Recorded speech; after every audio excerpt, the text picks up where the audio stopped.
then, Oh, I see. This is the one where you pick a symbol. yep. Or So do you you pick, pick the yeah, you pick two symbols, and then that's your pool of factions you can choose from. you Uh, pick two or three? uh, two symbols because now there's so many factions that here. Yeah, you pick two symbols basically, um, and then you basically have the pool of all those factions. If you make it to the semifinals, you get some factions back, but in general, you're supposed to like idea is to or maybe you're right. It's four different factions. Right. I'm terrible. Well, I mean, they I saw three symbols on there, so I was like, you're completely right. No, how- I'm making things up. okay.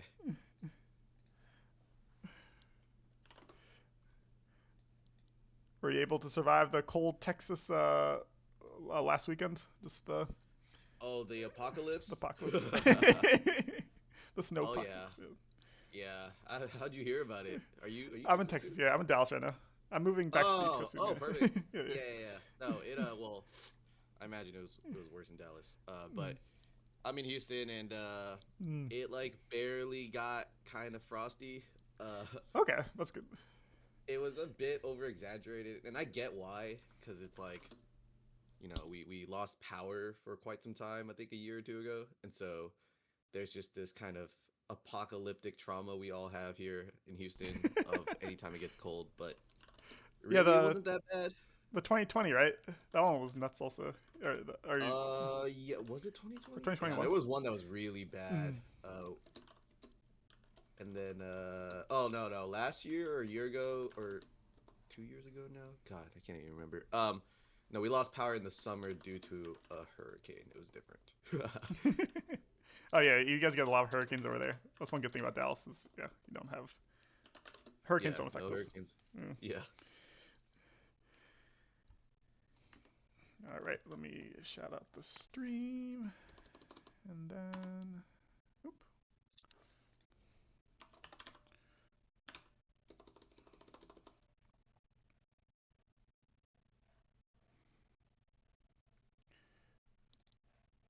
cool.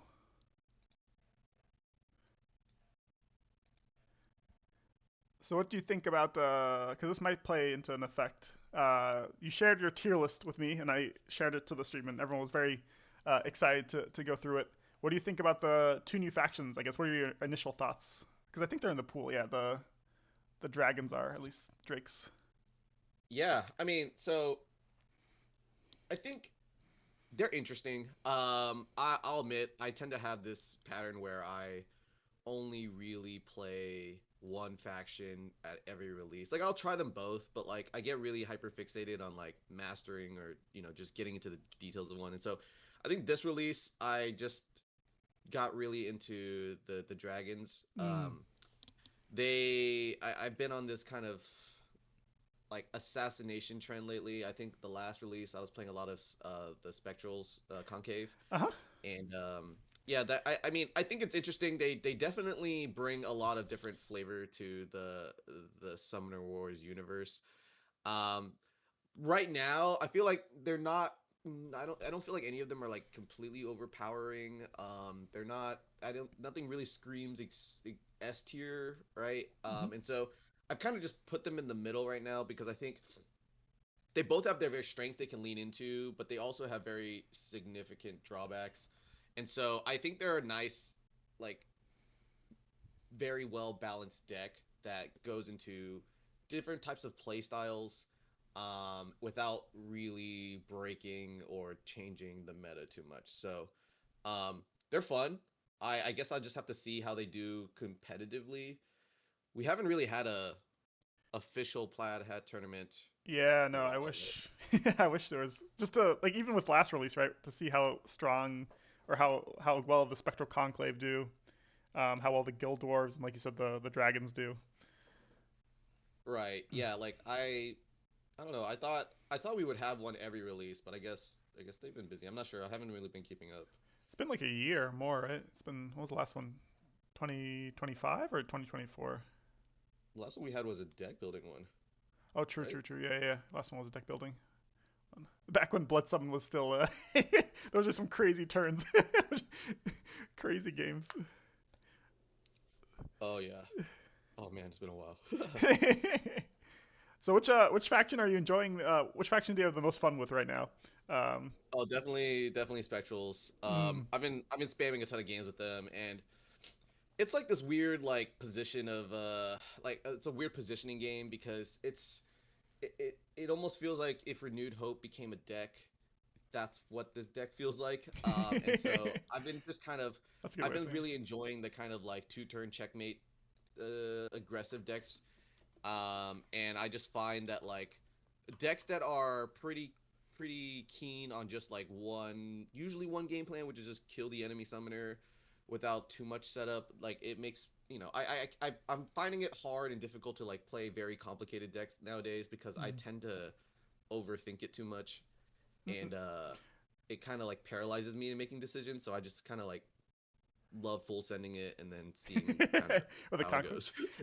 I was gonna say I think the conclave. I mean, I guess the more comfortable you are with the deck, also. But the conclave are probably one of the more complicated decks out there in terms of positioning and what they do. Or what They, do you?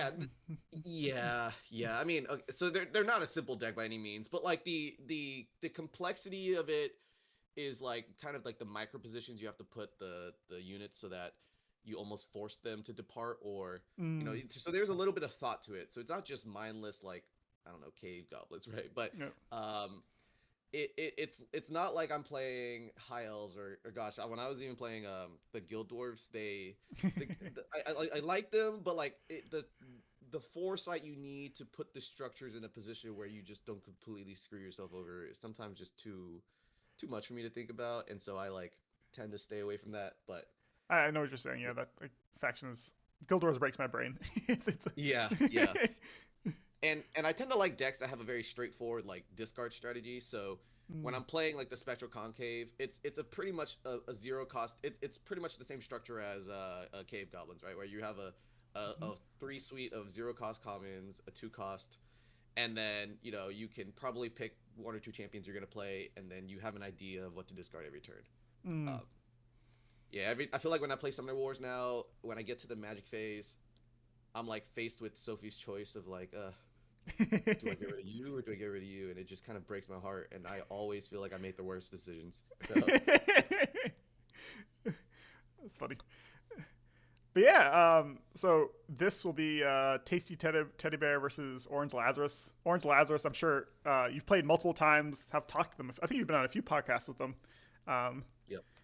have you played against Tasty Teddy Bear yet? Or I think they're just brand new. No, Yeah. no. I'm actually surprised because it's like I see these semifinals, and I haven't been too in touch with kind of the competitive scene. But Mhm. I mean, I know Orange Lazarus, I know Chibata, but these two names are kind of newer as of the last season or two. Yep. So it's interesting to see kind of some new names come up and challenge some of the legacy people here. Yeah, definitely. I think both Tasty Teddy Bear and Exile started like the end of last season, and they're already doing incredibly. Exile, I know, played a bunch of like they got really high in the ladder just playing Mount Vargath, which Yeah. is probably one of the better factions for I think for a newer player to like sort of get the fundamentals. I feel like, Oh um, yeah. and then Tasty, I didn't know until this tournament, but they completely destroyed the upper group. So basically, how this works is that there's kind of like an upper group and a lower group after. There's like a initial group where everyone's like put together, and then the top, I think two or three from each group go into two different groups. And Tasty Teddy Bear just completely. Let's see where the player info here it is. Yeah, they were the top, I think, of uh, yeah, Group One. Tasty Teddy Bear, yeah, 4-0 against some big names: Tortugatron, Astro, Chibata, Devil Fishing. So yeah, did super well. Made it to the semifinals. Um, but yeah, should we get into the games? Yeah, yeah. Let's do it. All right. So the first one, Tasty Teddy Bear's Fire versus Orange Lazarus. I forgot what that symbol is. Is it Unity. Unity? Unity? Is it Unity? It's got to be Unity. I think Peace, so. Unity. Yeah. I think you're right. So Tasty has the Drakes, Fallen Kingdoms, and OD, and then Orange Lazarus can choose Savannah Elves, Mount Vargath, and Wayfarers. So I guess what are your thoughts? Which one would you choose for both of So them? if I was Mr. Tasty Teddy Bear, gosh, man, this is difficult because you have a wide spread on Unity over there. Like Savannah Hmm. Elves, Mount Vargath, they're pretty like well all rounders with assassination and econ. Wayfarers is also pretty deadly. Uh,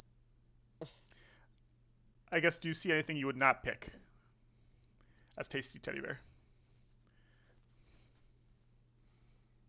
I probably no, not really. I think this is a pretty tough choice to be honest. I if I was Orange Lazarus, I think Orange Lazarus loves his Savannah Elves. So, I mean, Hmm. that's just my guess for there. So if I had to go against Savannah Elves, I'd probably play the dragons, just because I mean the downfall with Savannah Elves, if there was one, was that their summoner is just pretty fragile. I think he has at what 10 health, and so it's you pretty much have to go for him, and he doesn't have a lot of escape tools. Like once you trap him, he's trapped. So I feel like it'd probably be a dragon versus Savannah Elves if I had to guess, but I mean, Lord knows. It depends on how comfortable these players are with each of these decks.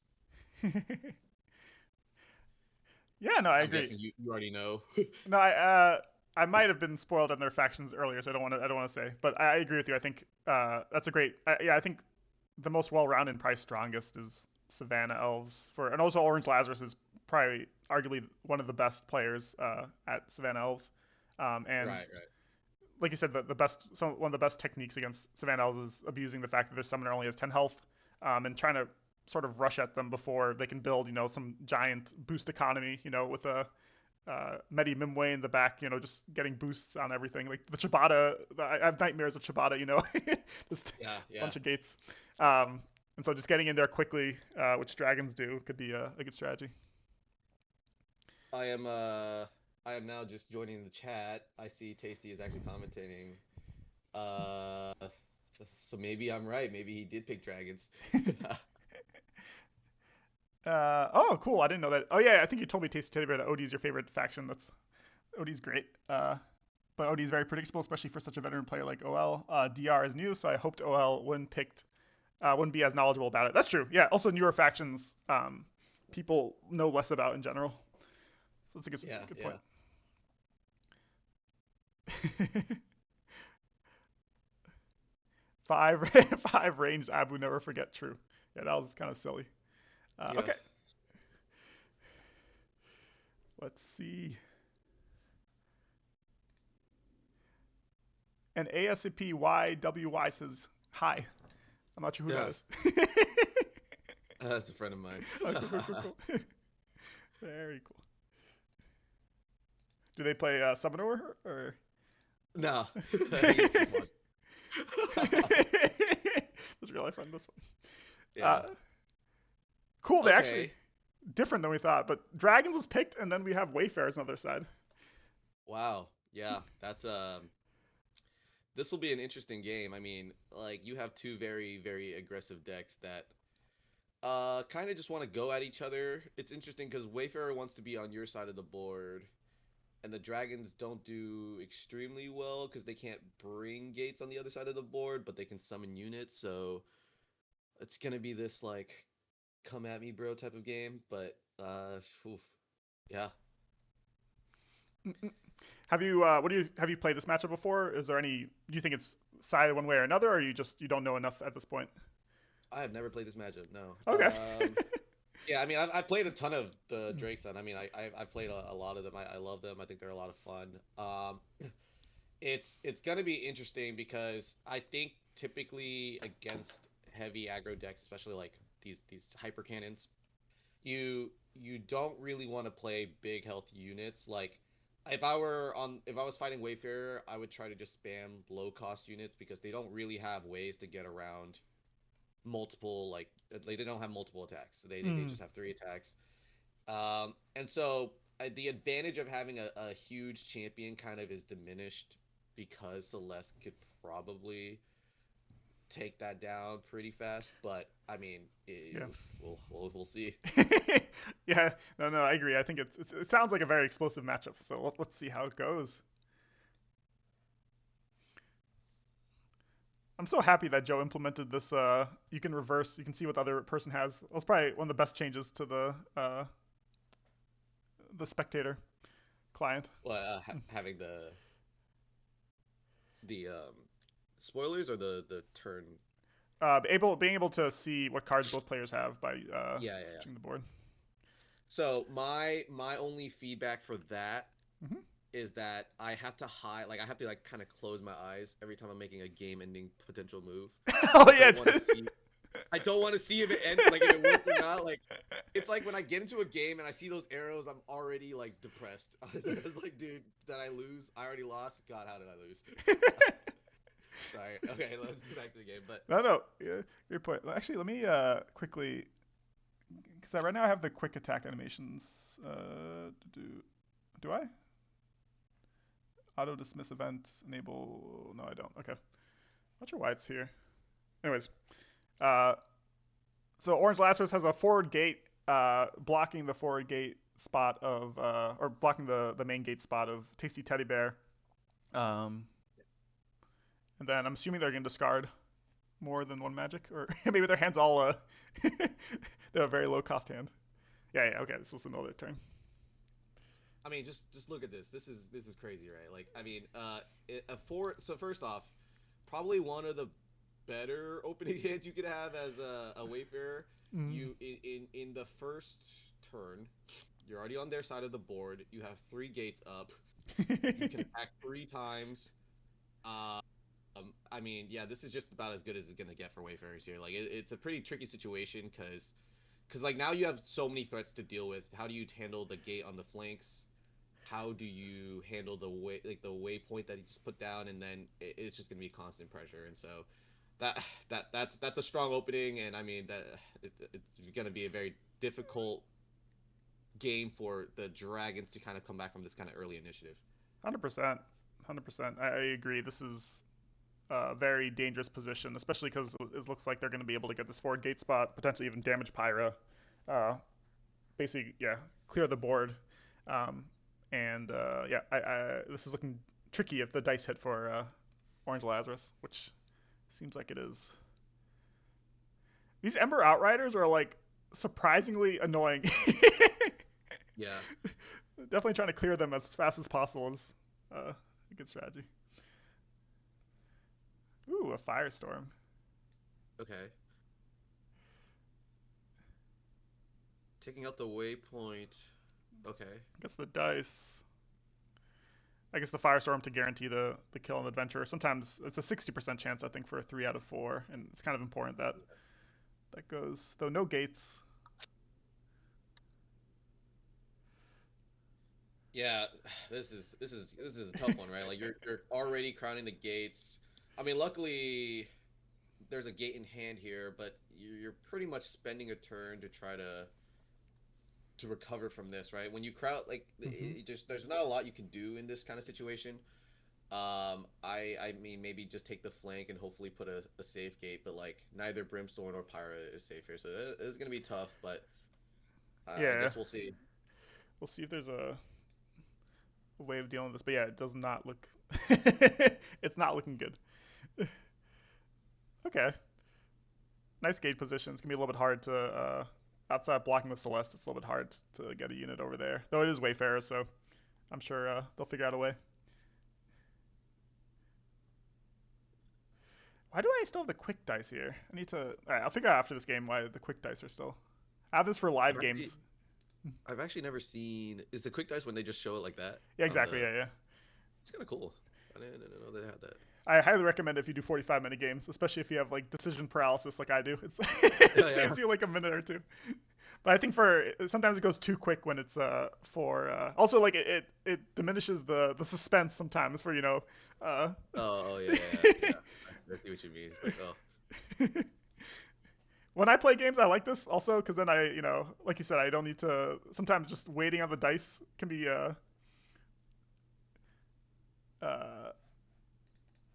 can be ooh, okay he gets Yeah, this is looking very dire.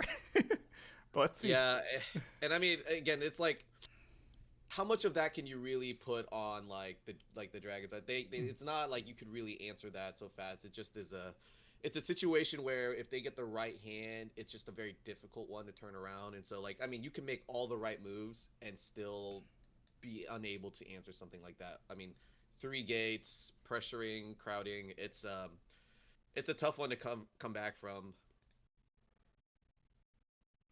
Mm, agreed. Completely agreed.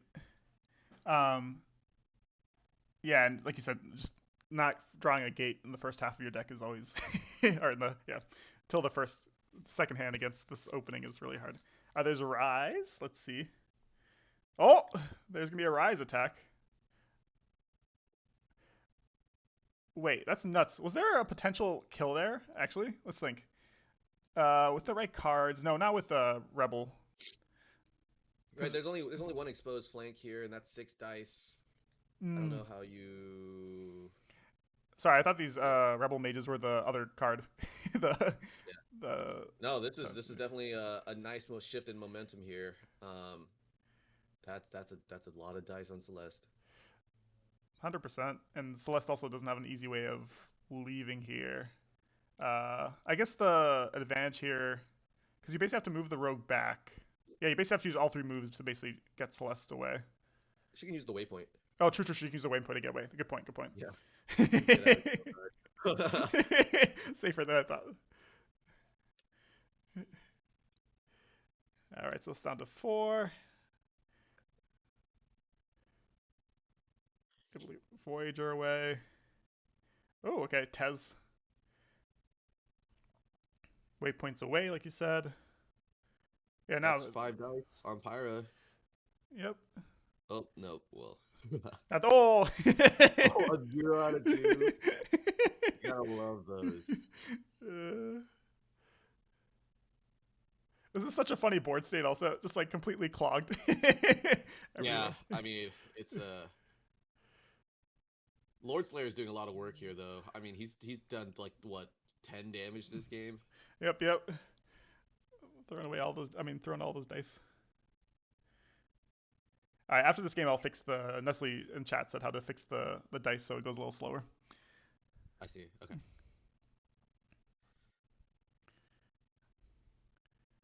All right, Rise is going to be able to. Huh, okay, Oh, it's okay. playing very Saving it. safe. Yeah. Trying to go for the potential assassination. I mean, if you can chain a couple of carries, it's you now have an interesting board state of like, oh, where can you Yeah, go? 100%.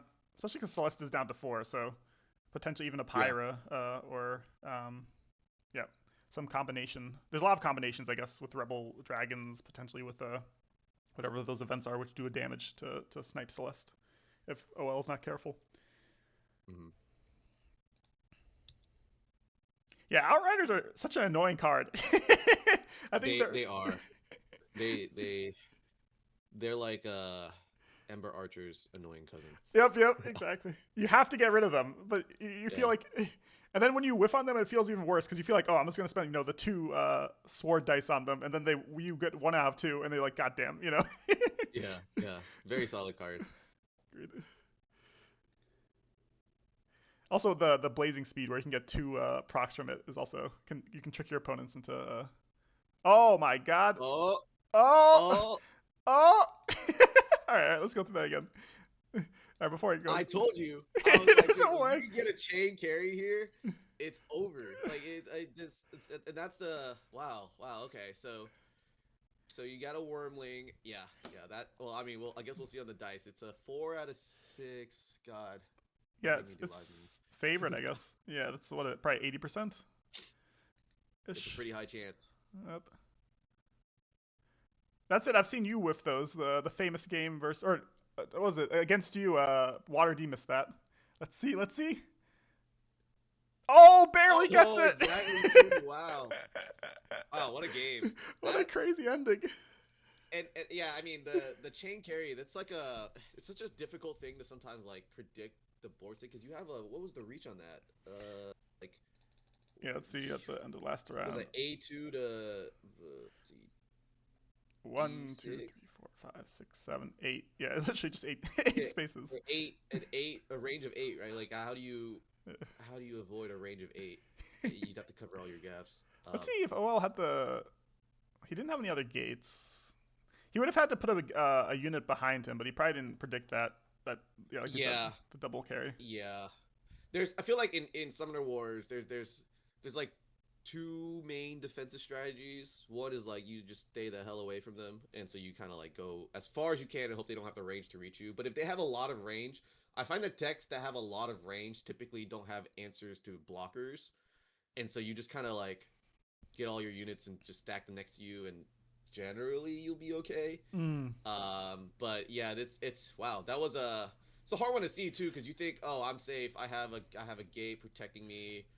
Uh, how can you reach me? But and that's the smart thing about keeping Lord Slayer in the back is Mm. that you really just don't. I mean, you really don't need to use him until the very last kill. Um, but yeah, I mean, MVP yeah, raise, like you said, just this raise like carried the game until the end. pretty much. He is the summoner. Yep. Exactly. He's the summoner. He is the summoner, dude. Like everything else was just a distraction. Exactly. Distracting from Yeah. raise. But great gate This positioning. So go on. no, yeah. I mean, I think the gate positioning is very well. I think with dragons, you typically want to stagger and have this kind of formation where every unit you could summon will always carry another unit. So Mm. I thought that was a very well played defensive game by the dragons. Because I mean, when you watch the stream, you'll think, okay, hey, like how do you come back from this? It's all about just really positioning yourself in a way where obviously Celeste is gonna stay very aggressive, but the counterpunch with Lord Slayer just too strong. And it's interesting. This is probably one of the better Lord Slayer games I've seen. I normally don't play Lord Slayer because I who's that guy? Cole Inferno, Cole Inferno, the yeah. comic. Yeah, that guy's my favorite, dude. Yeah, that He guy's incredible. just does so much damage. I'm like, dude, this is crazy. But yeah, it really does show you why these dragons are kind of a force to be reckoned with. On its surface, each individual common doesn't really do all too much, but like in tandem, they kind of create this very unstoppable aggression that you can't really escape from. I mean, the reach Mm. on that was incredible. Yeah, no, great game by both players. Do you think if this did not, for example, if it whiffed, you think this is Wayfarers favored? Like, would you rather be Wayfarers if for some reason Rise Lordship? I think you still have some tools though as the dragons to potentially get a snipe. So it's tricky. Uh, I yeah, I mean, I don't think it's all too favored. If I had to pick mhm. personally, I would probably go with uh, hmm, yeah, that's a tough one. I feel like I'd probably go with the dragons just because I'm a little bit more comfortable with them. Mm. Like Celeste can get in there and get in your face, but the amount of damage dragons can put out in one turn is kind of insane, right? Like you have rain fire, which is just an incredible like just Mm. move phase damage. You have counter punchers like Lord Slayer. And the fact is like if Celeste is in your face, like you can very easily counter swarm and like surround Celeste. And if you get rid of their waypoint, like Celeste doesn't have a good escape outside of maybe a slip by or waypoint. But if you don't have a Mm. waypoint, you get surrounded. It's going to be a very tough game for you. Whereas the dragons, because they can just kind of fly all over the place, they're able to really get Pyra to safety if she needs to be. So Makes yeah, sense. I'd probably go with the dragons in this matchup. But it's not a completely one-sided matchup for sure. Cool. Nice. All right, great game between both players. Uh, I think I fixed the dice. It worked on that one, so it should work now. Um, Yeah. cool. All right. So now 1-0 Tasty Teddy Bear. Um, next up we have what's the sneaky, the mask, the the trickery? I think it's trickery, right? Cunning. Cunning. What is it? Do you play this game, dude? I don't know any of these symbols. I need to play more deck I building. think And then what's the other one? it's Is what is that Primal? one? That's Uh, is it might? hmm. Uh, Someone chat's gonna yell at me. I think it's my instinct. Instinct. It's gotta be instinct, right? Is that the cunning versus instinct? This is like the cave goblin duo, right? The two signs. Yeah, instinct. That makes sense. Yeah. Instinct and primal. Yeah. Instinct and primal. Cool. Oh, there's a I is not profit in chat. Isn't profit. Isn't profit. Oh, I didn't even I have say isn't I profit. have That's fine. fans. Yeah, I have fans everywhere. um. All right. It's So all we have Wayfarers, Storm Goblins, Cloaks versus Mount Vargath, Filth, and Tundra Orcs. Um. I guess for me initially, probably. I mean, I mean, Storm Goblins is unplayable because there's Tundra Orcs, so it's not. And then it has also you have Filth, so those are two bad matchups. So Storm Goblins out of there. yeah. Uh, Wayfarers is good against Filth. I'm not sure how it does against Mound Vargath. Into Tundra Orcs, it's probably fine. Though maybe it gets a little tricky. Uh, so I'd probably go Cloaks. Um, or Wayfarers, I guess is fine also. How about you, Prophet? Um, I'm kind of a filthy meta user, so The I think Cloaks is generally all around just probably the better pick here because I strongest one. mean, yeah, Cloaks are strong. They have slight econ tools, but they also just have a really strong assassination game. And Out of Shadows is just so deadly. 100%. It's really hard to predict, especially because it's just it's a game changer, really. I would go with Cloaks here on the assassination side, the cunning side. If I were Orange Lazarus, it'd be a hard press between either Mountain Vargath or the Filth. I think the Filth is just generally better. Uh, but Mountain Vargath is also a very solid, like all arounder deck. But Hmm. probably would go. I would pick the Filth because I'm filthy. I like the Filth. But it's yeah, I'd say those would probably be the pickup. Yeah, no, I agree. I think I would pick the Filth also, just because also in the random chance that Tasty Teddy Bear chooses Storm Goblins, it's a guaranteed win versus against Mount Varga, it's a little bit more of a 50-50-ish matchup. Yeah. Um, okay, cool. Let us see.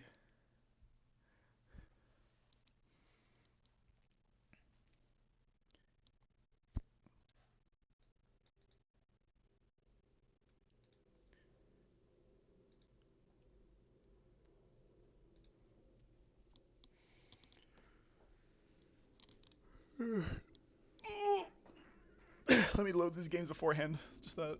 Okay, there it goes. Okay, cool. We got Tasty Teddy Bear did what we thought they would, or we would have chosen, which is the cloaks, and Yeah. OL chose Mount Vargath, which you, as you rightly pointed out, is not a bad choice at all. Um, Yeah. this Yeah, I mean, I think these are both very solid decks. Mountain Vargath, I think in my tier list I put it as A, Mhm. like a very very strong A. I think they have a very. It's crazy because this deck is like you have so much synergies between the units. They can dish out a ton of damage. And what's very interesting is like you'll find that a lot of the top decks they generally have like cards that can manipulate the board state at almost any stage so that it's very unpredictable, and I find that those do typically better because your opponent it's hard to play around, right? And so Sunderved and the Mountain Vargath, they have what is it, it's not called reinforcements, gosh, is it called reinforcement, uh, Martial forces, or Martial Force. There we go. Yeah. Martial Forces. That one, that's a very dangerous card. You could do so many different like tricky moves with that. mm, And with Varn, yep. like with being able to position your units everywhere, it's kind of very crazy. And so I would not underestimate the power that Mountain Vargas can put out. And so it'd be interesting to see how these decks clash. Yeah, no, 100%. This was also, I think, the last Plat Half Finals between Vexer and Davud. This was a matchup, and it went down to the wire. I think MV eked it out with a great combo at the end. The ramming advance plus collar is always great combo to Oh trick your yeah, opponents. yeah. Uh, Ramming Advance is a crazy card. I think I was playing. I'm in the. I was playing deck building with this, right? mhm. And I forgot who made this deck. As a Game Bear. He put Ramming Advance in an OD deck, and then he put the 5 cost dragon from the Drake Sun, and so he carried his Balzar with Ramming Advance on the dragon. The dragon was still all over my board. It That's just blew incredible. everything up. I was That's like, incredible. that's illegal. Yep, exactly. A flying ramming advance. Yeah, just. Yeah, you just it's like the dragon can already move 3, so with this it moves like an extra 2 spaces and through everything. Exactly. It's literally like the opposite side of the board almost. It's just. Pretty much, yeah. And then I was just like, I'm okay here on the other side of the board. No, no, you're not. just. Yeah, this Yeah. card's crazy. But Yep. All right, let's get started. So Tasty goes first, or the cloaks. Okay, decides to block their gunner, protect their gate spot. yep. Get blocks more in there, which is nice. Argument to not block the gate spot, but I also think if you want to get blocks in there, this is a better position. Oh, why is it not? Okay, wait. I need to change something. It's not allowing me to. Let me pause. Just because I think right now it's not going to auto dismiss. I messed up my settings a little bit. All right. Auto dismiss attack animations. There we go. Cool. Should be good now. All right. Cool.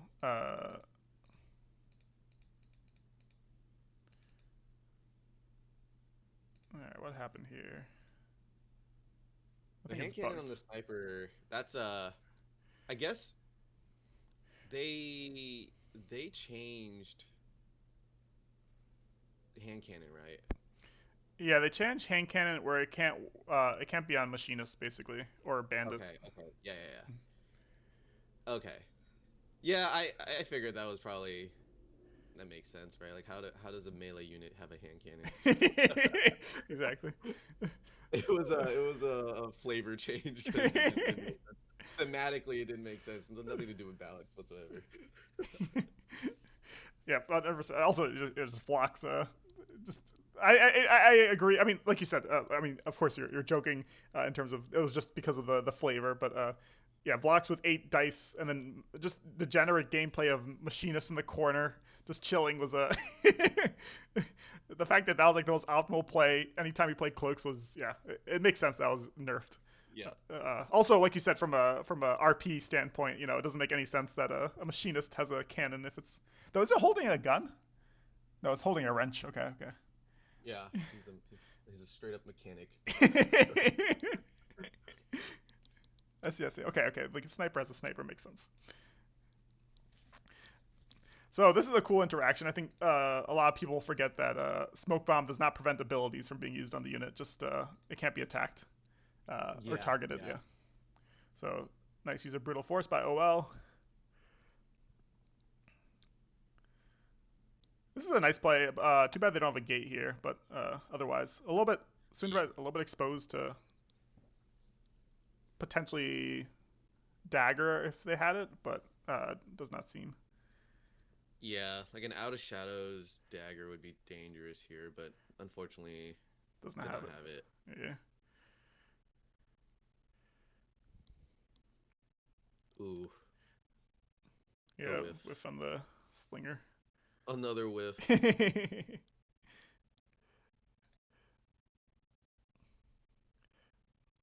All right. Uh, Gonna. that's a strong gate right there. Yeah, this gate is very. Also, in terms of protecting Solendar. Curious if OL. I think it keeps. Sunderved can definitely stay there a turn if it wants to Yeah, take I some mean, damage. I mean, maybe you're exposed to like a double attack with machinist. Oh, Mm. did I just call it? But I mean, the real threat of cloaks is like a dagger. So if you keep your rear covered, you're probably okay. Mm. And so like that, I mean, you'll take a little bit of damage from like a double attack, but Yeah, I mean, keeping there is not a bad move because like Sunderved is kind of the summoner where you just want to get a ton of value. They play a lot like Tundra Orcs where you have these big chunky units and a big chunky summoner. So you go in, you just kind of mess them up a bit, then you can just retreat. Mm. Um, what is it? The Stronghold. That card makes it so that these kind of gameplay, like these offensive strategies, are never truly punished, right? And so Mm-mm-mm. I think keeping it there was probably the right move. True. Agreed. Also, if they just target Sunderved, you get the tempo advantage of your commons most likely living, but with a machinist, it uh, Yeah. makes it better. Nice, tasty teddy bear. Basically, these bands have been mostly used just to cover flanks of Phlox so that Phlox doesn't get surrounded. Yeah, bandits are a pretty efficient zero cost unit, right? Like their stat line is just fine. It's like the curve is fine, but like if you get any like two of them ganging up on someone, it just becomes a very like effective combat unit. But even just 100%. spamming it just to kind of keep block safe, is probably the right move here. Agreed. Yeah, nice play by Tasty also moving the machinist to cover Vlox's front flank. Right. Nice position for this is a scary brute position. Like you said, this is why this gate's so scary to deal with Yeah. as cloaks. This brute is brutal.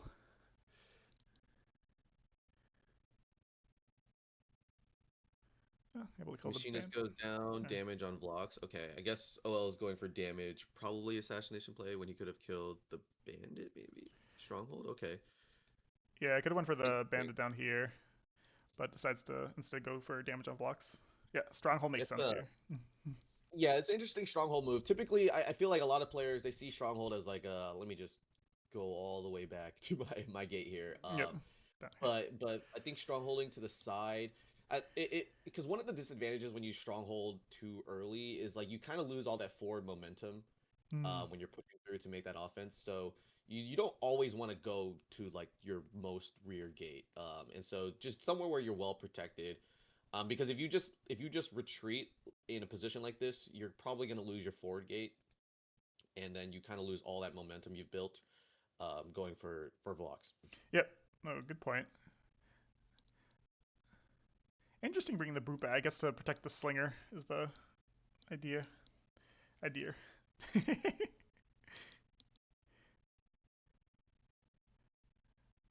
I'm assuming do they cover? Oh, they have cover fire. Okay, so they only have 3 days. Ooh, that's brutal. Man, dude, these whiffs are just not okay. It's like By both players, yep. let me play the game, dude. But smart putting the banded back so that the brute can't force blocks or get free damage on blocks with the Yeah, ram. unless Unless true, the collar. Now this is kind of tricky for oh man, blocks. yeah, They, just a lot of offense here from the Vargath again. It's these constantly changing board states that's just so hard to play around. And Vlox is in a pretty tough situation here. hmm, I mean, I see the hand. Obviously, OL doesn't know this, but like there's not a lot of good answers here. You have an Out of Shadows, but no real threat on the board.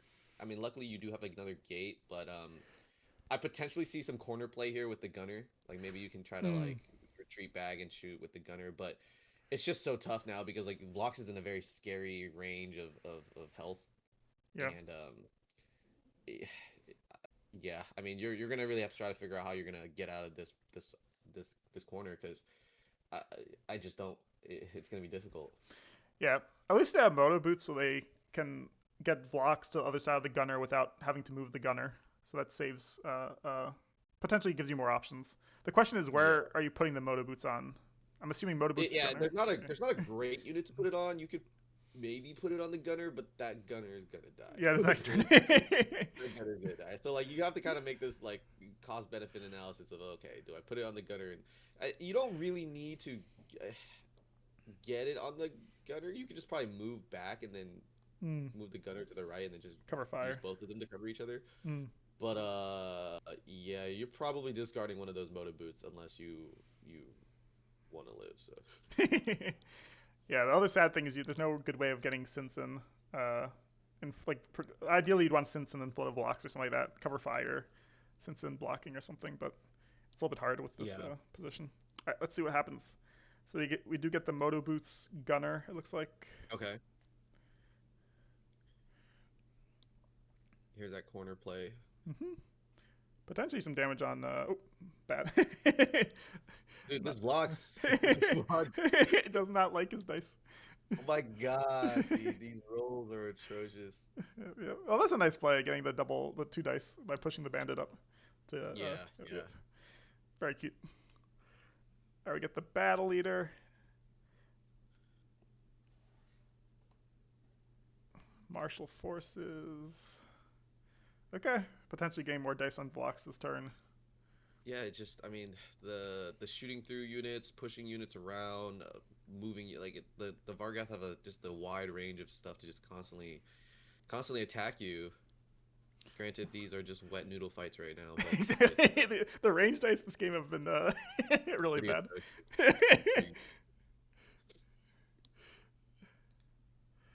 So I just can't play range decks. Like breakers, just keep breaking my heart. I like it. It's breakers keep breaking my heart. It's good. All right, getting blocks out of there, getting some nice dice. At least they're able to. Oh, okay, Oh, never mind. The range dice. Oh. God. God, this is so sad. We have to look at the dice statistics after this. The range dice on both sides is just. Yeah, I mean, you had a lot of diceless underbed at that point, but it's just. Yep. Okay. Block's just trying to stay alive here, but Sunderved keeping up the pressure. I mean, you have dagger in hand. Sadly, not enough magic because our ranged units don't want to do range stuff. So. Yep. Yeah, this is looking very MV favorite, unless some type of crazy assassination play does. But OrangeLazarus. I said that last game, dude. So I was like, I don't know. Yeah, these games are nuts. These games are very nuts. All right. Magic on Mountain Vargath. Do I see the lizard coming out? Oh, Torridon. Yeah, Torridon. That's gonna be hard to get out of. Oh, this is a cool play. You can Gunner move the Machinist up to get some damage on Sunder. Lots of nice tricks. Also, we get the rare. What are these? The donkey stacks. The gate on the gate. The stack gates. I mean, yeah. Like you're not playing the same game anymore. You're now you're trying to stay alive. Just trying to live. All right. There's a lot of gates. A lot of gates everywhere. And everyone's trying to stay alive. I mean, I get the concern here. So I guess we're not going to see Torridon. Varn is definitely the best champion here, but Torridon would also be nice here, just getting in between these things, getting a lot of damage. But yeah, Varn, I think to keep safe, get the spot closed. I'm curious. We can check afterwards if he had both and how to choose, but.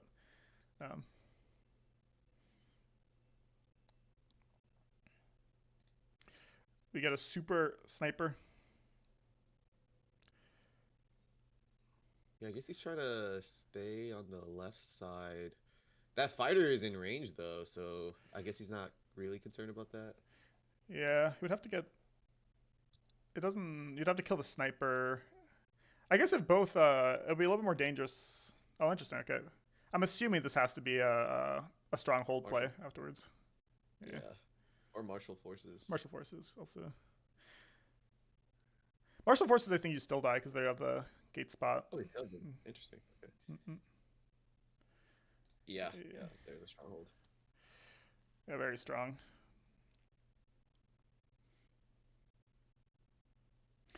Yeah, only chance now is somehow getting a dagger hit and going 5 for 5. Yeah. Potentially, yeah. I've seen it before. I remember your game versus Bean is the one which I always remember. Yeah. This exact matchup. Exactly. I sent my dagger across the board in one last Hail Mary.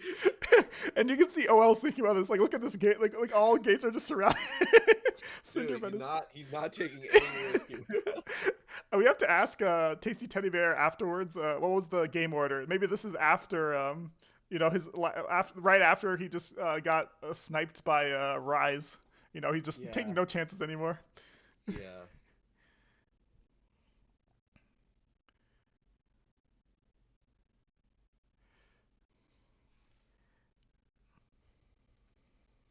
All right. Uh, yeah, this looks pretty over. yeah. This is I mean, it was not as one-sided as you would lead to believe in the Mhm. earlier games. I mean, there's definitely some opportunities getting Thundervet kind of low, but yeah, just the poor dice on the ranged units here kind of really made it hard to like mount any kind of comeback. Mm. Yeah, then OL just playing it safe, and that's just the yeah, that's probably just the safer strategy here. Again, I think good decks, I think non-polarizing decks you can play without your summoner. Like the summoner adds value, but like the synergies between these commons here are good enough to where you could probably just put Sundervet in like a house right now, and then Mm. no one you don't really need him. And yeah, I mean this is an excellent game, well played by OrangeLazarus. Mhm. Really showing the power of Mountain Vargath, just breaking through everything you throw at them. Unfortunately, I feel like the cloaks didn't really have a good chance to use dagger in a way that could potentially assassinate Thundervid, but cloaks have been out for a while, so I think you kind of know what's going on. Like you see four magic, you Mm. cover your rear. It's Exactly. just Yeah. yeah. Build a house for Sundervid. It just, like you said. Uh, but yeah, cool. Um, let's see that one turn, which he had 8. Let's see if he had to make a choice, or whether it was just when was the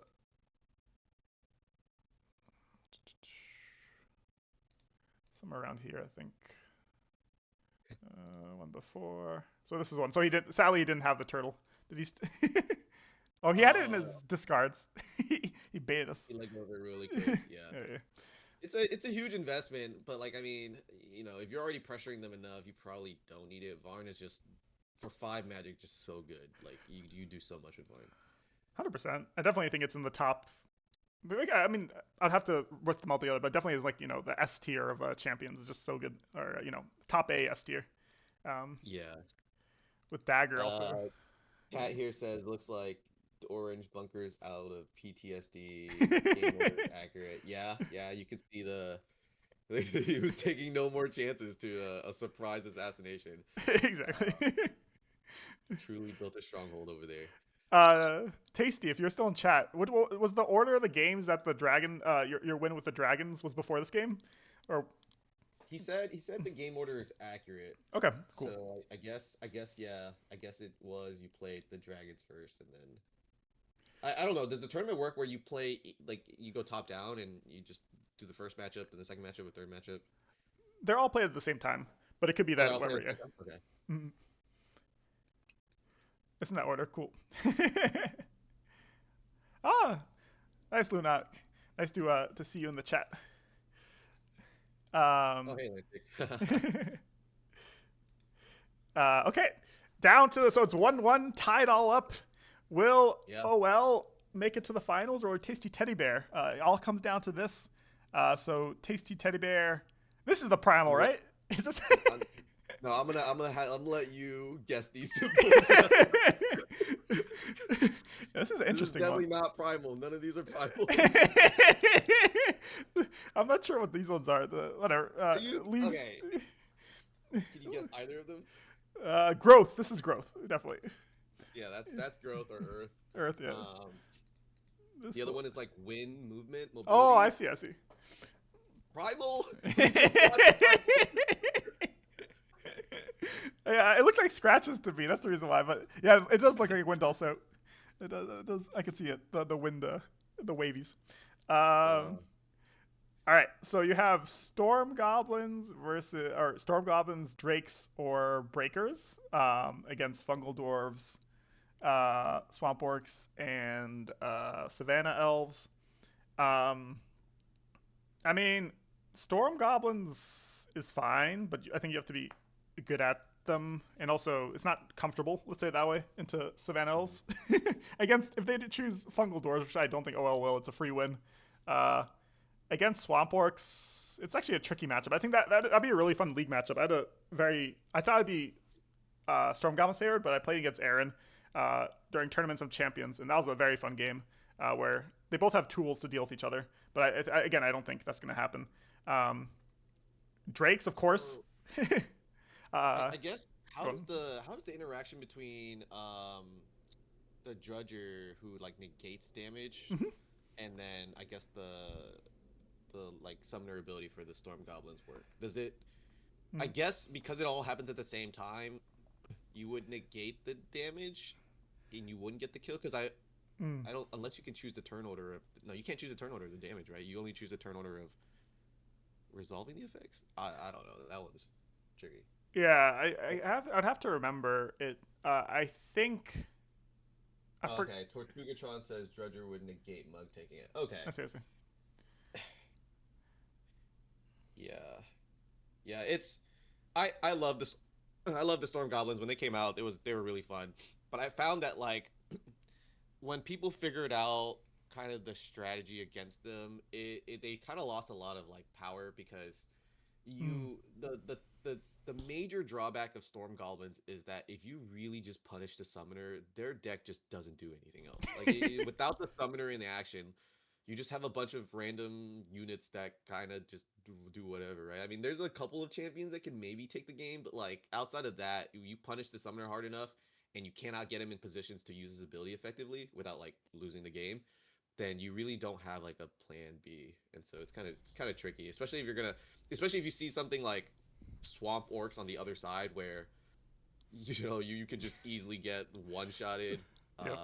with the wrong move, or even Savannah elves. So I probably would not pick Storm Goblins in this matchup. Agreed. Agreed. Yeah. I hate the breakers, so I would probably go with I would probably go with the dragons again here. Did you play? There's no rules against picking the same faction. Like it's There's no rule against it, no. okay. Okay, yeah. So I'd probably pick the dragons again. I think they just generally are probably better here, better choice here. Um, if I were OrangeLazarus, I'd probably go Swamporks or Savannah Elves. I used to be a huge Fungal Doors fanboy. I loved them when they first came out. Um, but then over time, I realized how messy the deck can be because like the whole ecosystem revolves around carriers, and so if you don't have enough carriers, every other card just feels so useless, right? Yeah. You don't really you can't effectively play beast even if you summon them because you don't get enough carriers. You feel bad using what is it like spore release on one carrier, so you always Mm. hold on to it, and so you're kind of stuck in like a situation where all of your events only help your engine, but if you don't have your engine going, then you're kind of in this weird situation of like, do I just discard these really good cards? Like one of your champions revolves around the engine specifically, like Monstrosity. You can't even get him out. So, yeah, I used to really like Fungal Doors, but now I just feel like they're fun, but they're not just as competitive. I'd probably go with Swamp Works here. Yeah, I think Swamp Orcs is strong. I know that some people say, I think, who was it? No, Chibata thinks that one of the worst matchups for Savannah Elves is Breakers. So I'm not sure if OL thinks the same. Um, but it is, yeah, I guess the reason why, that actually kind of makes sense, because Mind Mages probably do some disgusting things with Savannah Elves. Like copying, uh, all sorts of stuff. Um, Yeah. or mind controls. But so if I had to guess, I'd agree. I would probably choose Swamp Orcs. Also, Swamp Orcs seems like it probably, if you're able to get the swamp out early enough, or play defensive enough against the drakes. If they go for like, it sounds a little bit hard for the drakes to deal with. Uh, they're able just to one shot. Like Swamp Orcs can just one shot all your nice champions and Pyra. Um, yep. All right. Let's see. All right. This is for all the marbles. The win. Whoever makes it to the finals.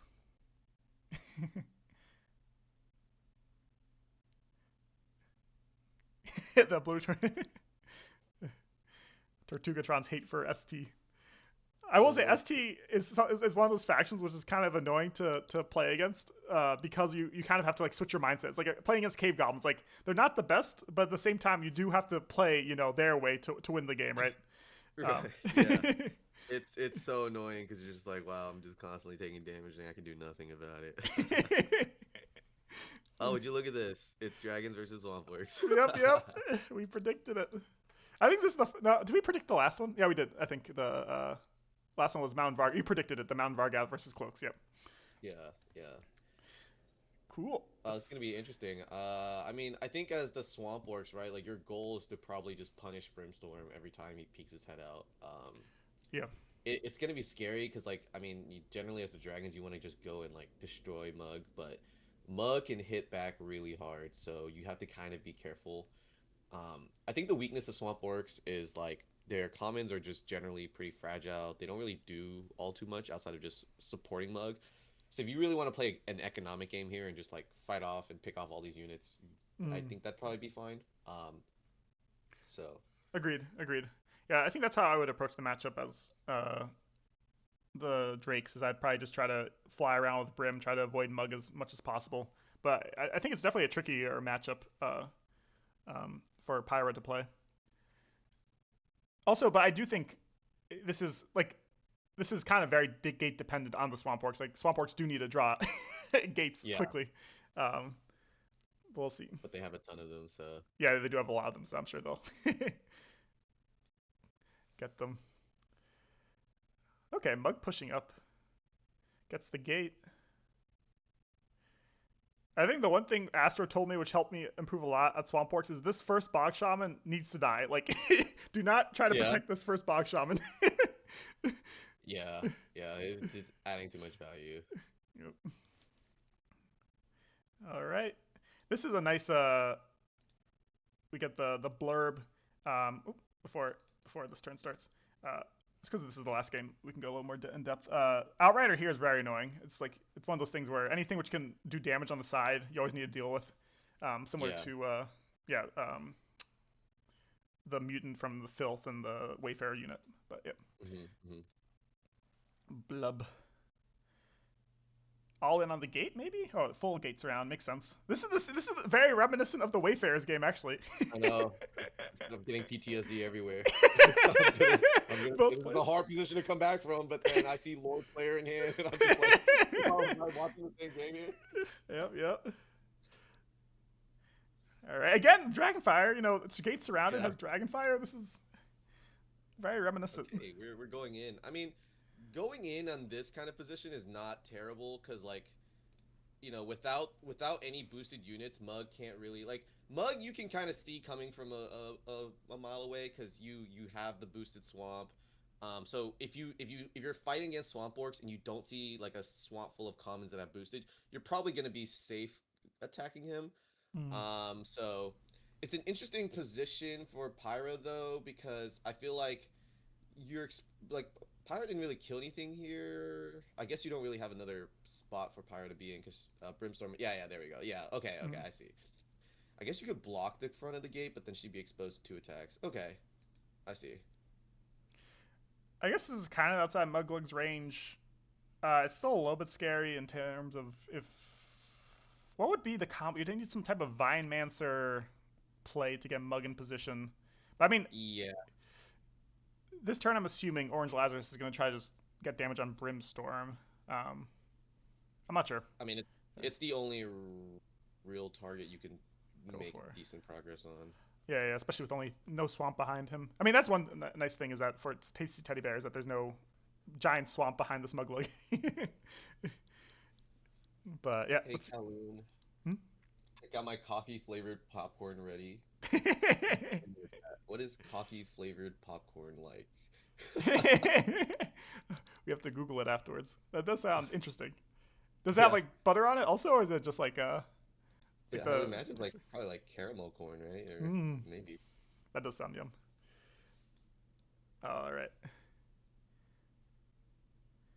Okay, it Oh, looks like double attack okay. on Brim. Has a nice Vine Gate also. The one thing about this position is Muglug is very stuck in a corner. Like he's stuck to the side. Yeah. He has to move forward or move back. Yeah, he's really all in on the mug here. I mean, the Vine Mancer will help. Up here Oops, comes the Lord sorry. Slayer.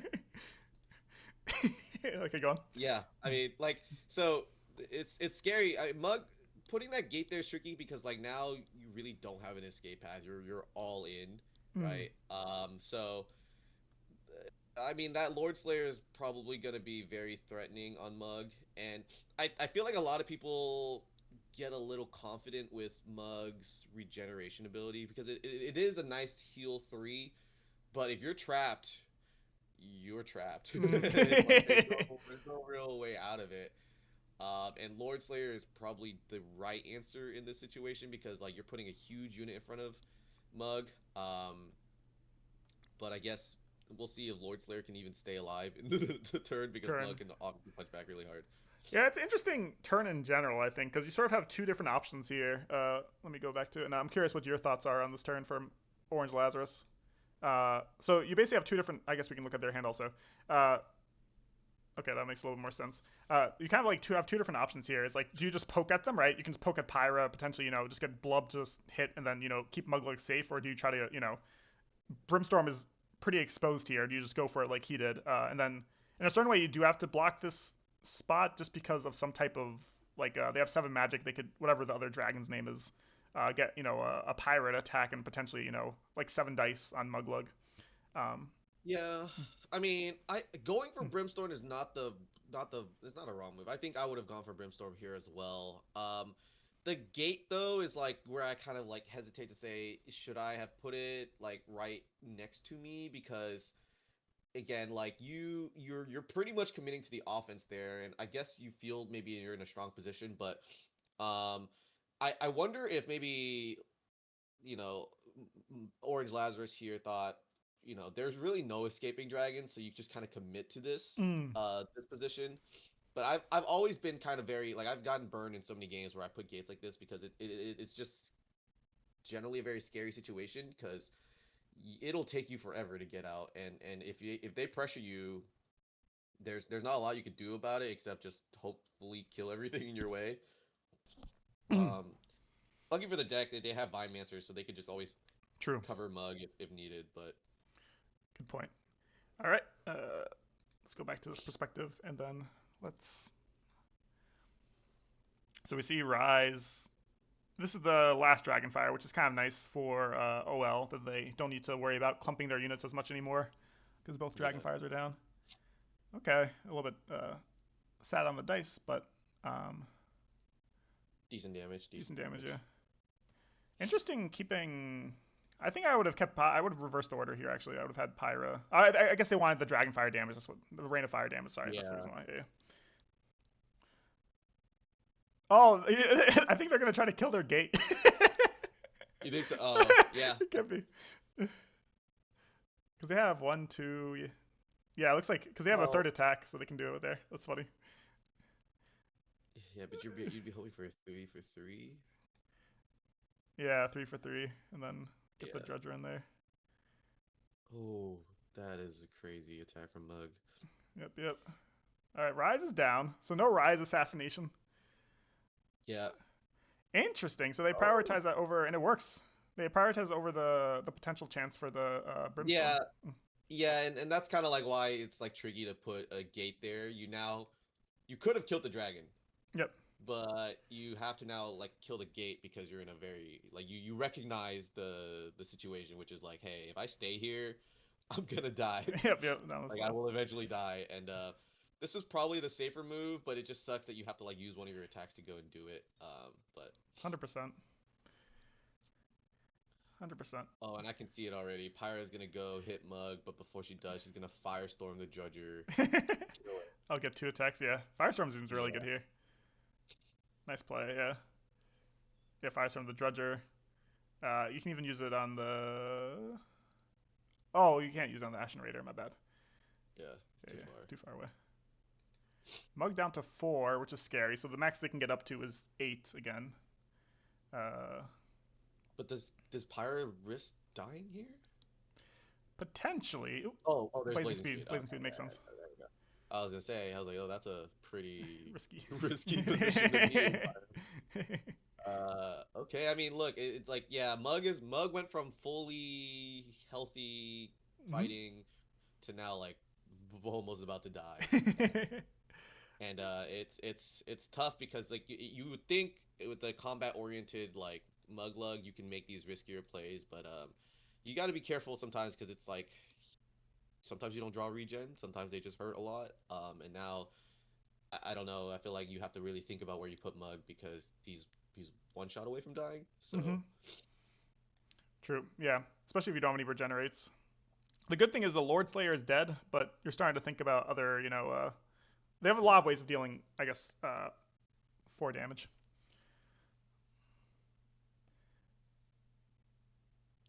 Able to kill it.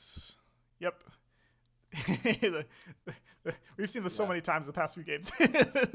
This, and nice capitalization by Tasty, just pushing up. That's a yep, pretty big 3 for 3. Oh, doesn't have the dice to kill this turn, but potentially. Oh, yeah, it's spoiled. But gets the 3 for 3, so it can get damage on Mug. Potentially goes down to a yeah, 1. Gets 1 dice though. yeah. The dragons, man, like it's really hard to defend against their offense. Like their reach, being able to surround. I don't know. It's just like how do you avoid death here? You'd pretty much have to Mm, surround yourself with gates because like otherwise, yeah, it's a it's tricky situation. 100%. Also, Mug's in a weird position where you would love to summon units behind it, but you can't because you want Mug to be able to escape. So you can't really Yeah, utilize the Spine Gate as well. Um, let's see.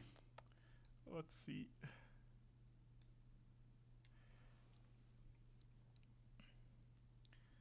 All right, so lots of. oh, All right, I'm assuming they drew a regenerate. Otherwise, this and we is. got a double attack. That's strong. Yep, yep.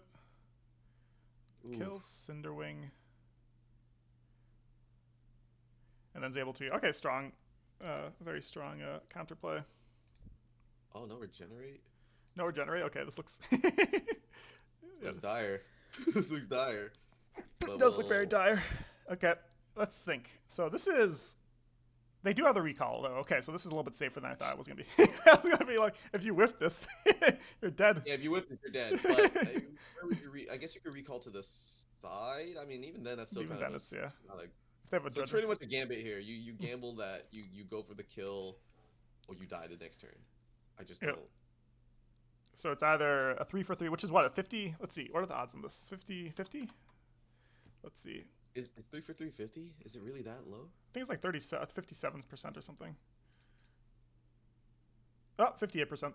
Slightly off. Okay, okay. 8% chance. Yeah. That's a coin flip. That's a coin flip. You get it. I mean, in Man, this position, what would you do? Do you think if you were playing the Dragons, let's start at the beginning of this turn, what are your thoughts here? Would you go for the 50-50, potentially losing next turn, or would you? You do have Coal Inferno in hand, though you would have to discard heavy for it. And they haven't played either Regenerate, so Coal Inferno, if they draw a Regenerate and use it, is a little less. Though it does look. Coal well, Inferno here looks amazing. Like, look at this. I guess my question is like, if you're gonna go for 3 damage, why not just summon the Rebel Dragoon behind Brimstorm, then carry it up and then attack Mug? It's the same That's a amount good of point. damage with so much less risk. And then you can move Pyra to like what is it, like all the way to the side flank there, and then recall Brim to protect it. That's a good point. That probably would have been safer. I mean, you probably lose Brimstorm. I guess you can move Pyra back, but yeah, I feel like for 3 damage, the Rebel Dragoon probably would have done the same thing there. Mm-mm. And been a little bit safer But with Pyra. Yeah. but it's not as epic as like a summoner versus summoner showdown. So maybe that's True. like Face to extra face. flavor there. That's just dramatic. Very true. Yeah, no, I agree. I think the Rebel Dragon is definitely, but this is more epic, and I'm happy with this Yeah, this is choice. more epic. So All right, let's see. All right, Pyra goes in. Interesting damage, Pyra. Why'd you damage Brimstorm? Why is there dragon abuse? Oh, that's sick! What a sick play! Oh, that's so sick. Oh, Sick I play. see now. Okay, all right. Sick play. Yeah, so recall Yeah, does you this don't is see that one going. Yeah, exactly. okay. I see the move here. Okay. That's nice, and that At first I was like, did you misclick? But yeah, makes it that's actually really 86% chance. smart. Yeah, very clever You play. yeah, okay, I see why you didn't do that. Yep, yep. Wow.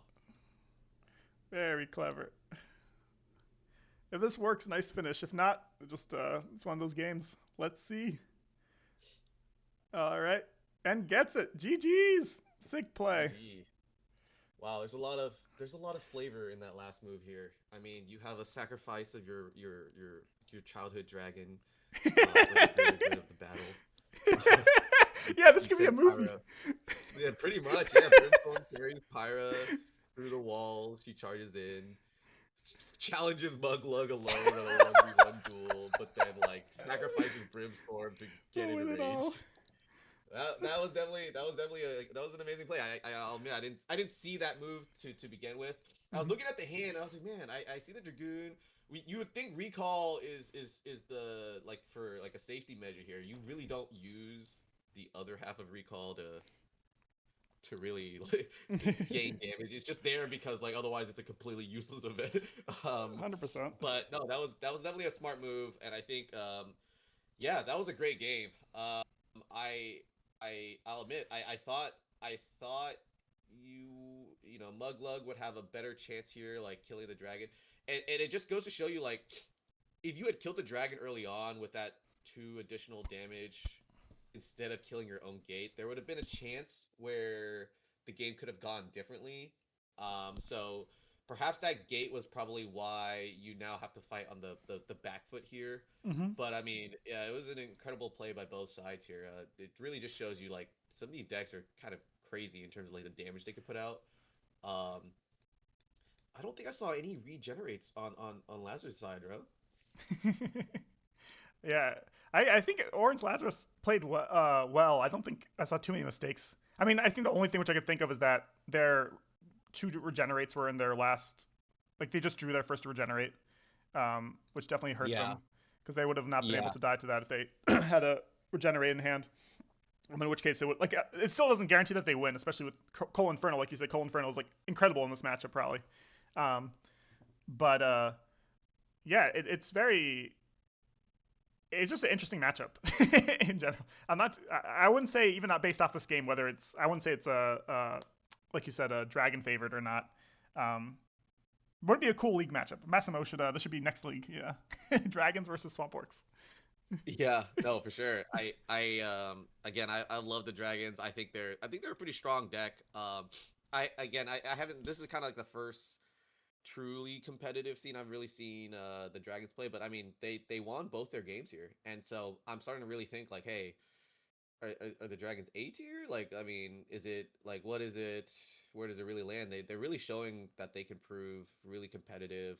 They have a lot of different creative plays. I mean, you don't really see those like you didn't really see that coming, right? Like it's difficult because the double carry or even in this case like the 5 damage on Pyra, it's hard Mm, to really kind of play around sometimes. So 100%. yeah, I mean this was a great game. I think very very creative moves on both ends here. Again, I think everyone played well.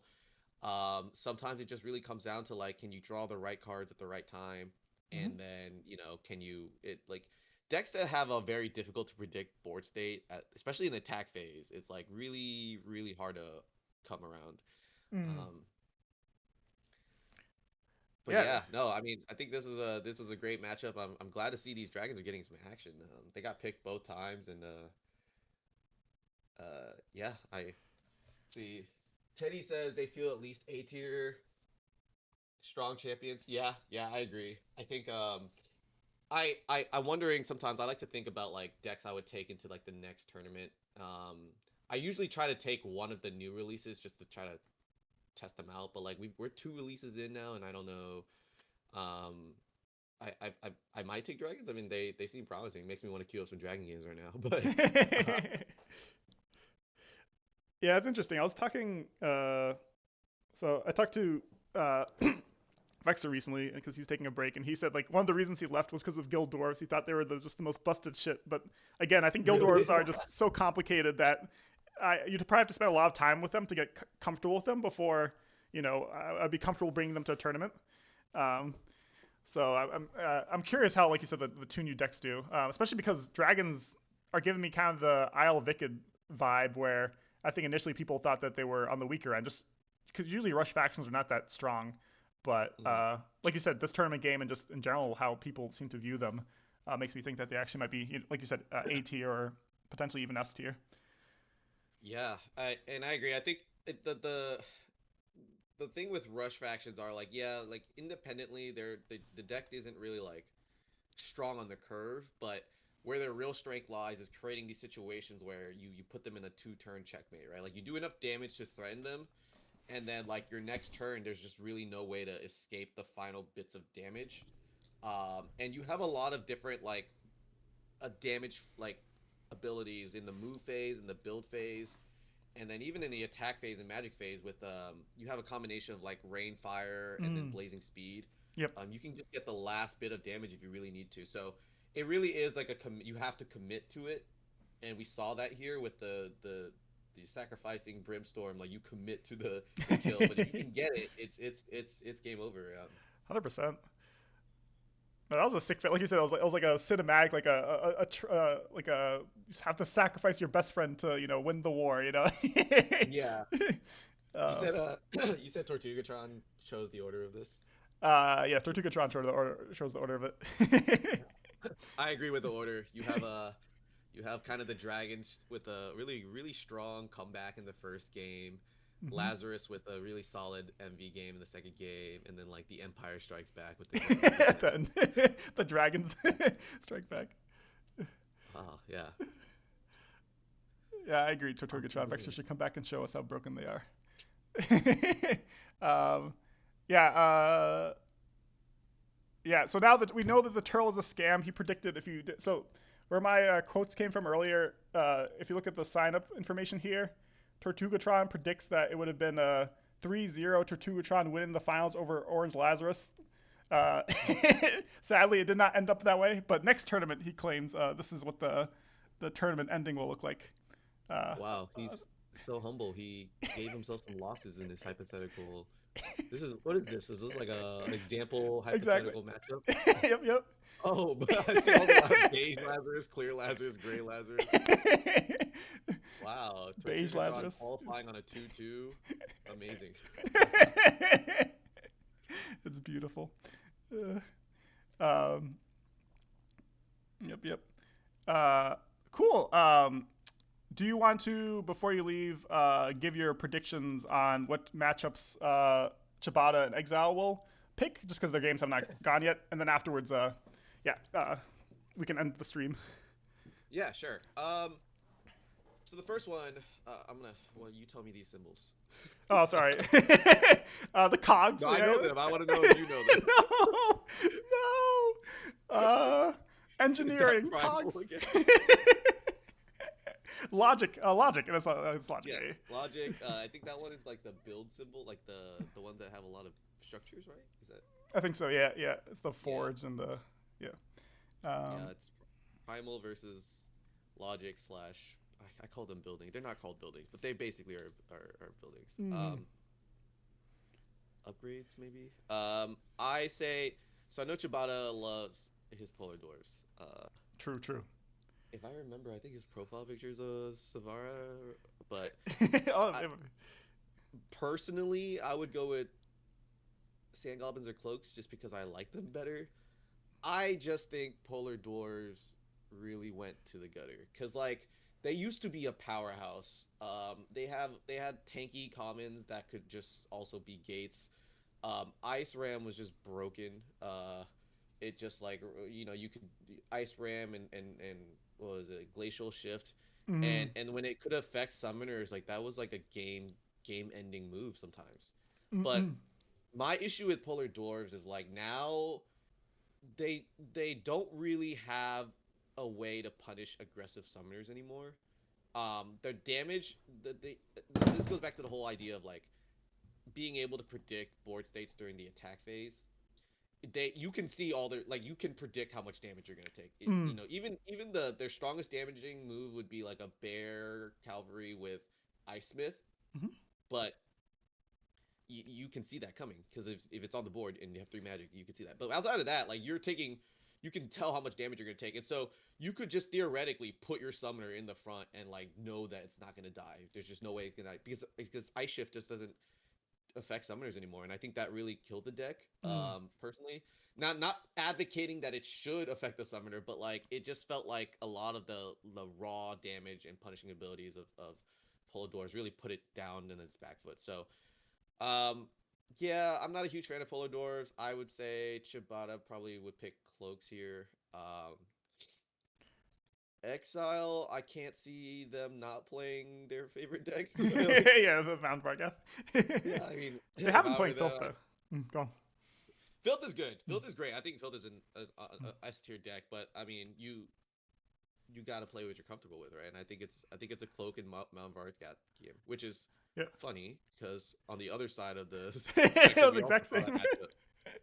So, uh, Earth versus.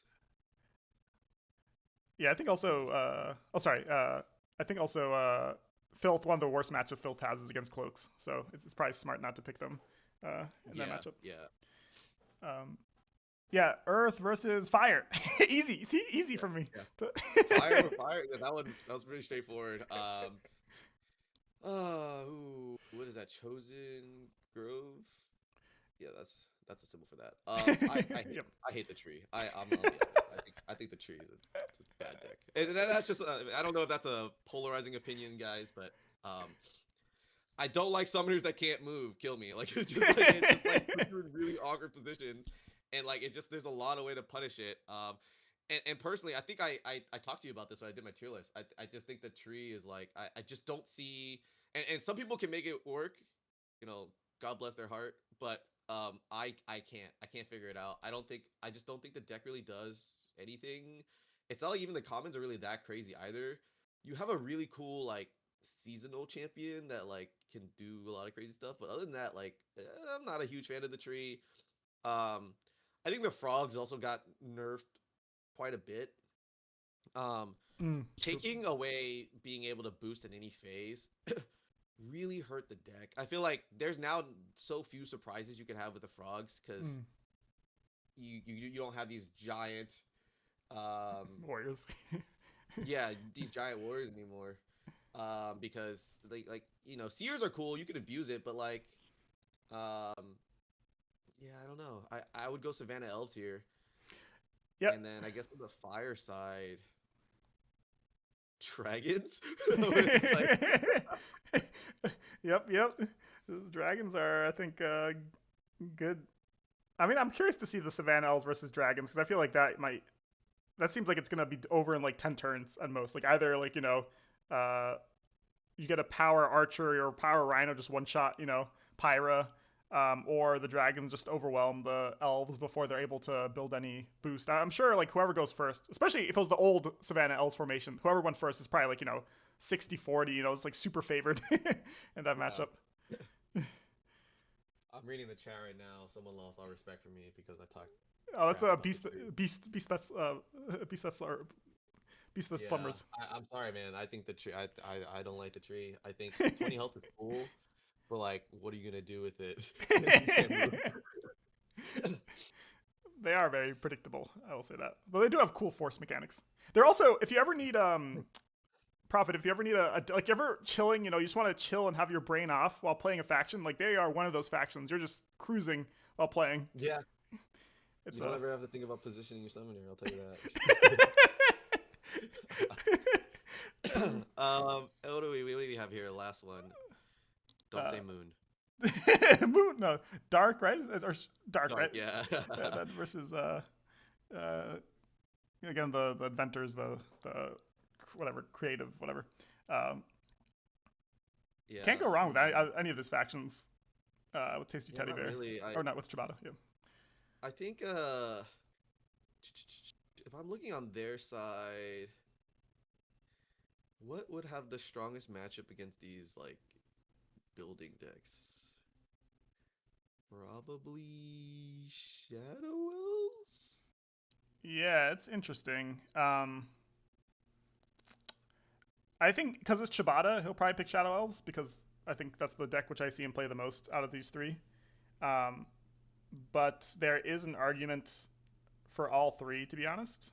I'm not sure how you think about it, but I think Fallen Kingdoms is probably one of the you feel one is one. It's not that it's a bad matchup for Sand Goblins, but you don't feel the best in that matchup just because carrier chains are so annoying, especially with 14 health Retalis now. It's Yeah, that change was massive. I mean, Retalis just feels a lot harder to assassinate. Um, Although they did nerf Blood Summon, but true. it's pretty much needed. I mean, personally, I would go with Shadow Elves here, just because I think Shadow Elves is just a S tier deck. I mean, you can't go wrong with Filth either. It's funny, I say Filth is S tier, but I don't think I've ever picked Filth for any of these matchup predictions. Um, they're S tier, but they're kind of like trickier to play, Hmm. uh, just because you're burning through your deck to summon all these commons. But maybe Shadow Elves versus the Forged. I mean, I'll be honest. I don't think I've seen Exile play all too many games, so I don't know what their preference is. But um, if They it were me, play. I'd pick Sand Goblins because I love Sand Goblins. But Mm. Yeah, Exile plays the Forge. I think. Yeah, I think you can't go wrong with either Sand Goblins or Cloaks here. I think. Yeah, I think they're both fine. It's more preference, and like you said, you're the best Sand Goblins player, so it's Sand Goblins makes sense for you in terms of choosing. yeah, Um, Gold Grass buff is huge too. Yeah, wow, they really changed Fallen Kingdom a ton, right? Like they buffed a summoner, they changed an event, they buffed a champion. Yeah, I don't think I've seen a deck go through that many changes, true, like true. just individually. Yeah, usually it's like one or two changes, right? Just in this case, yeah, three different changes in one. Forge, FL, Filth, and okay, So the okay. good thing is he's all three here, so you can do Mount Vargoth, Forge, Forged. Yeah, yeah. I mean, you at the end of the day, you just play like whatever you're comfortable with. I think I was in one of these tournaments before, and Mm. I kept playing these mind games with myself. I'm like, oh gosh, this is another game of like, what should I pick? Um, but at the end of the day, I just picked whatever I liked. It's just like, okay, I could counterplay you if I got it right. I could just also screw myself over. Um, Yeah, there's interesting like do you save picks for the finals? But then of course you can just lose this and not make the finals, right? So it's like yeah, I think you're right. I think the best thing to do is just to play, especially in the semifinals, just play whatever you're comfortable with, whatever you want to play. And then if you make the finals, great. If not, at least you feel like you know, didn't uh, nerf yourself. yeah, exactly. Cool. Thank you so much, Prophet. That was so much fun. Yeah, Um, I'll let you know when. Apparently, it's going to take a while, but when the next semifinals is happening, potentially if you're free, you can cast that also. And then, yeah, that was a great series. Like you said, it was a movie trilogy with the three different games. yeah. Yeah, no, these were some great games, great players. All around excited to see like kind of how the competitive scene for Summoner Wars shape up. Yeah, I mean these are some really creative plays, and this is kind of like the moves you want to see in Summoner Wars. Like, you could play it safe, or you could kill your own dragon. like, and it's exciting moves. And I mean overall very enjoyable games. Thanks for having me, dude. I enjoy doing these kind of things. I mean, I'm obviously very passionate about Summoner Wars, but watching these games makes me just kind of want to queue up 10 games right now and just kind of start playing these, especially just some Dragon games. Yep, yep. But yeah, next time you want to have me on, just let me know. I'll see if I can find some time on my schedule and come on and challenge your knowledge of symbols. Sounds sounds good. Yeah, I need to do that. That'll be my homework next time. It's like kind of like memorizing the periodic table. I just have to memorize the Summoner War symbols. Um, Yeah, like I'm gonna put all the symbols in front of you, and we're just gonna go one by one and say, hey. Test. All right. I'll see you later, Prophet. Yep. Thanks, for having me. See ya. Anytime. All right, guys. That was a lot of fun. I need to do the second half of the tier list thing. I just need to coordinate it. Potentially, it's already Sunday, right? Potentially next week, or maybe this week if I can get enough people to come. Um, I want to try to get Bean and Davud on for that. Um, just because they have a very funny lists, which are exact like a lot of polar opposites in between Davud and uh, Bean. It's also fun to see Davud's list because he's really good, but at the same time he doesn't play that much Summoner Wars, so he has like a very fun list, like very different list than most people. Uh, he also plays the game a little bit unconventionally, which is cool. Both Bean and Davud. Um, I bet you it's Eden with these. You think Eden just made a bunch of accounts, uh, and was complimenting Prophet the entire time? That's funny. But yeah, outside of that, hopefully some. I haven't scheduled my live league games, so I'll probably do some of those. Live stream my live league games. I have a fun group, and I'm playing the Isle of Wicked, which will be fun. I'm trying to test them whether they're viable for Plat Hat tournament, at least when I play them. Trying to get better with them. I might stream later today again, maybe some more replays, and but we'll see. We'll see how I'm feeling. First, I need to take a nap. I've been a Prophet stan since day one. Yep. Prophet's great. Oh, I forgot to question. We need to do a Prophet champion hate tier list because I know I want to see if Titus is number one. Um, just a tier list of champions Prophet hates. Um,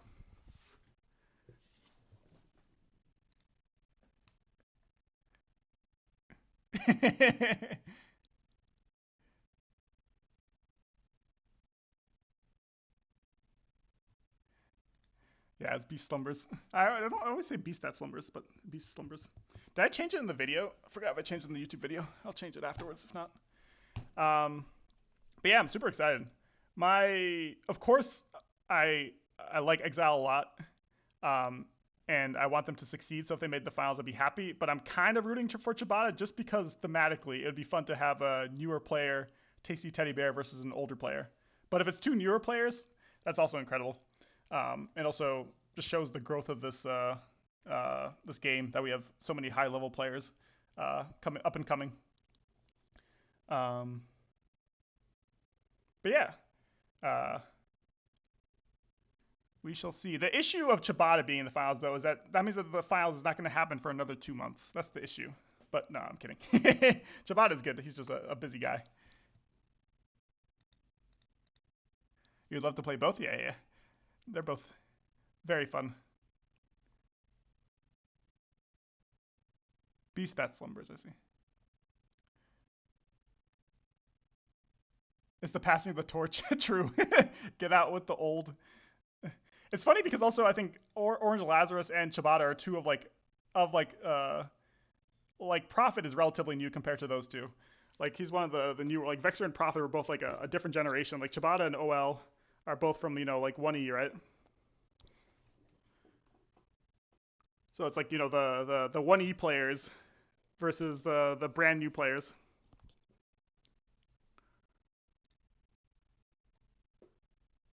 Either the files will happen in a week or in the middle of July. True. Yeah, and also the length of the games, right? If it's Teddy Bear versus Exile, I'm sure it'll be done within a couple of days. Give it like 2-3 days. Versus if it's Ciabatta, it'll be they'll be the full 6 days. Yep.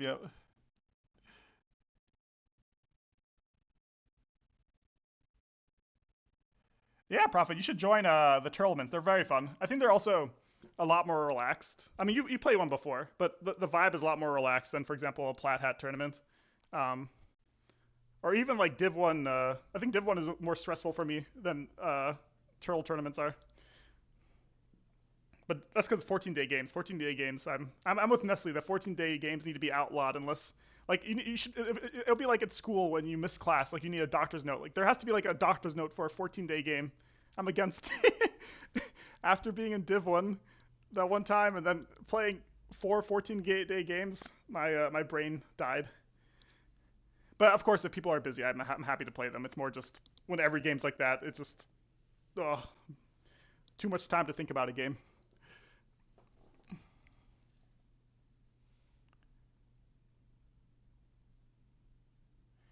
Yeah, I agree, Tasty Teddy Bear. I think the tournaments are amazing because I really like you said, trying to predict what your opponent's gonna pick, um, and trying to counter it, or also like preserving picks for later on, especially in the group stages. I think that's fun. Is trying to figure out, hey, I have the filth, but I could also use the filth next round, so might as well just keep them and use a slightly worse faction. Um, it's a lot of strategy. Your goal is to only play 45-minute public queues. Yeah, the problem 45-minute games are fun. It's just sometimes they take a while to find. They were going off though around Christmas time, Christmas New Year's. Like I was finding games like within 5 minutes and 45 minutes. Nowadays it takes a little bit longer, but maybe the weekends are better. Maybe weekdays just after work. Probably also have to queue during a time where Europeans are still or people from Europe are still awake.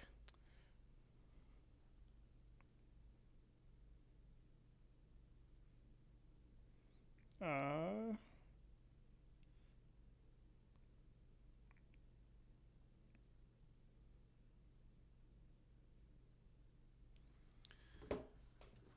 cool. All right, guys. Thanks for coming. Thanks you again, Prophet. Great game by Tasty Teddy Bear and OrangeLazarus. Congrats again, Tasty Teddy Bear. Those were a really fun series. Um, and yeah, I'll see you guys later, either later today or sometime this week. 45 minutes is my strategy for OD. Just overwhelm your opponents and not give them a chance to work out a counter. Yeah, OD is an interesting faction. I really like them. They're kind of like the wild card faction. Like with the right dice rolls, right cards, you can beat almost every faction. See you guys later. Bye bye.